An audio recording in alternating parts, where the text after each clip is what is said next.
Magandang araw mga podcasters. Narito naman kami, ang inyong lingkod, Pods Chanley, Pods Bomb, para sa segment na Pillow Talks Season 2. At ngayon, pag-uusapan naman natin ang mga nileson. Nasa week 9 na po tayo mga podcaster. Talagang ang bilis. Mabilis diba, Pods Bomb? ang bilis. Parang Valentine's mo, Pods Bomb.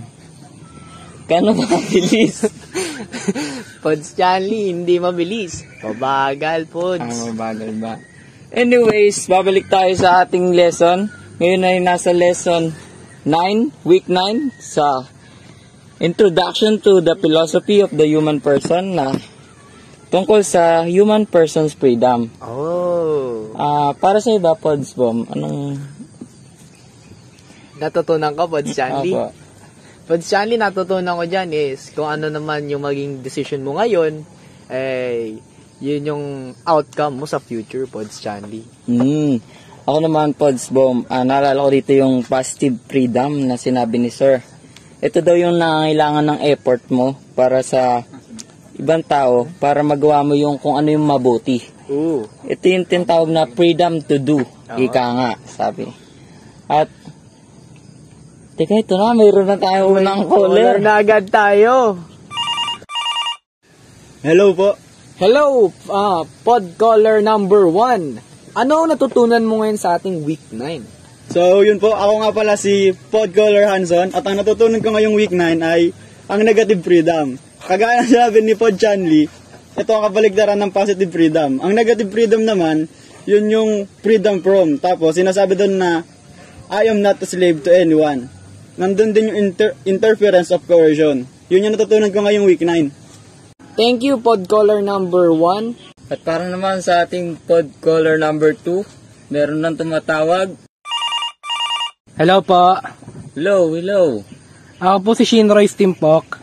Ang natutunan ko po sa week 9 ay ang ating kalayaan ay nai-ensayo sa ating mga choices. At dahil doon sa mga choices na yon, pag pinili natin yung mga choices na yon, nagiging totoo tayo sa sarili natin. So yun lang po. Maraming salamat, pod caller number 2. Para naman sa susunod na pod caller, eto na siya, tumatawag. Hello po. Hello, pod caller number 3. Meron ka bang natutunan sa week na ito? Ako po si Sean Jeffrey Bobadilla. Isa po sa natutunan ko sa week 9 is yung sinabi ni Soren Kierkegaard na freedom to choose for oneself leads to personality consolidation. Or, mas madaling maintindihan na your choices shape who you are. Yun yung mga bagay na decision mo sa buhay na kung saan natututo ka sa mga decision na yon at yun yung nakukuha mo hanggang sa pagtanda mo. Yun lang.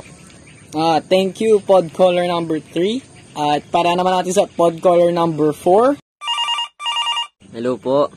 Hello, Ako po si Adrian Napulog. At para sa akin po, ang freedom po namin ay pinipili po natin, hindi po natin siya hinahayaan. Kahit na may kalayaan po tayo, hindi po natin siya hinahayaan. Kaya pinipili lang po natin siya ng pinipili. Yun lang po.